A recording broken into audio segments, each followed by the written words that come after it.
नमस्कार. आज आपण अगदी झणझणीत, गोड, आंबट आणि तिखट चवीची मस्त अशी चिंच गुळाची चटणी करणार आहोत.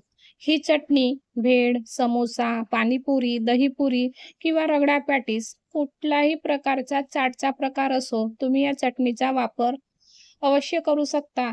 चला तर मग जराही वेळ न घालवता लगेचच चटणी करायला घेऊया. तर चटणी करण्याकरिता आपल्याला आता तुम्हाला चटणी कितपत करायची आहे, त्यानुसार तुम्ही चिंचेचा वापर करा.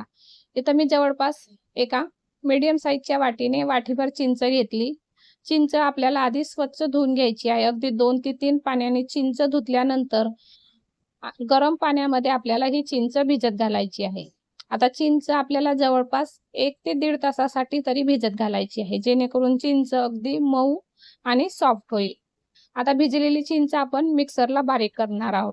जर तुम्हाला मिक्सरला चिंच बारीक करायची नसेल, तर तुम्ही चाळणीवर सुद्धा तिचा गर काढू शकता.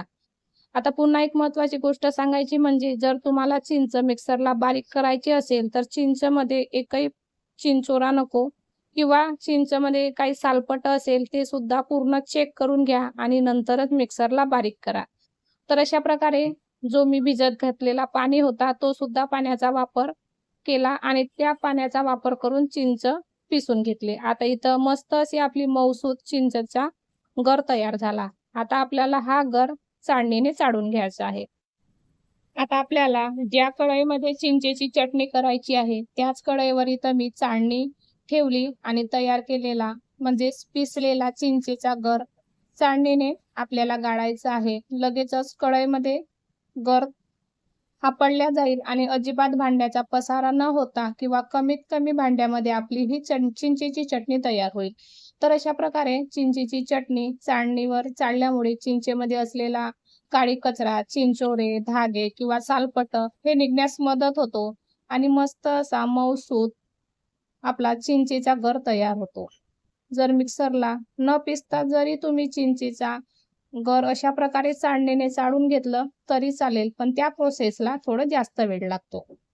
तर अशा प्रकारे इथं बघू शकता भरपूर प्रमाणात असा आपला चिंचेचा तर अशा प्रकारे इथं चिंचेचा गर पूर्णपणे आपला गाळून झालेला आहे आणि एक्स्ट्राचा जो चिंचेचा चोथा आहे, तो तुम्ही तांब्याचे लोटे किंवा तांब्याचे भांडे वगैरे घासण्यासाठी वापरू शकता. अगदी थोडं त्यामध्ये मीठ घालून तुम्ही यांना भांडे घासण्यासाठी या चोथ्याला वापर करू शकता. तर अशा प्रकारे लगेचच चिंच शिजवायला ठेवूया. तर अशा प्रकारे इथं आपली चिंचेची चटणी शिजवण्यासाठी तयार आहे. तर आपल्याला चिंचेची चटणी सुरुवातीला अगदी 1 ते 2 मिनिटं गॅसवर मीडियम आचेवर शिजवायची आहे आणि लगेचच यामध्ये आपण गूळ घालणार आहोत. आता गुळाचं प्रमाण तुम्ही तुमच्या आवडीनुसार कमी जास्त करू शकता. इथं मी अर्धा वाटीहून कमी गूळ घेतला. जर तुम्हाला चटणी जास्त प्रमाणात आंबट हवी असेल, तर गुळाचं प्रमाण कमी करा किंवा गोड असेल तर वाढवा. थोडी साखर घातली तरी चालेल. तर अशा प्रकारे गूळ घातल्यानंतर लगेचच 2 ते 3 मिनिटं आपण ही चटणी शिजवणार आहोत. अगदी आपली 5 ते 6 मिनिटात किंवा 10 मिनिटात तरी आपली चटणी तयार होतो. एक उकळी आल्यानंतर लगेचच त्यामध्ये 1 चम्मच तिखट, अर्धा ते पाऊण चम्मच चाट मसाला, अर्धा चम्मच भाजलेल्या जिऱ्याची पूड आणि चवीनुसार मीठ घालायचं आहे. काळा मीठ असेल घातलं तरी चालेल. तर अशा प्रकारे सर्व मिश्रण घातलं. सर्व मिश्रण छान मिक्स करून घेऊया, ढवळून घेऊया आणि अगदी 1 ते 2 मिनिटं आपल्याला ती चटणी शिजवायची आहे. जर तुम्ही चिंचेची चटणी खूप जास्त प्रमाणात शिजवली, तर खूप जास्त प्रमाणात दाटसर होईल आणि थंड झाल्यानंतर ही चटणी पुन्हा घट्ट येतो. त्यामुळे आता इथं तुम्ही बघू शकता चिंचेच्या चटणीला अगदी अशी मस्त चकाकी आलेली आहे. छान दाटसर झालेली आहे आणि या स्टेजलाच आपल्याला गॅस बंद करायचा आहे. तर अशा प्रकारे अगदी 5 ते 6 मिनिटात आपली ही चिंचेची चटणी तयार झाली. तर मी गॅस बंद केला.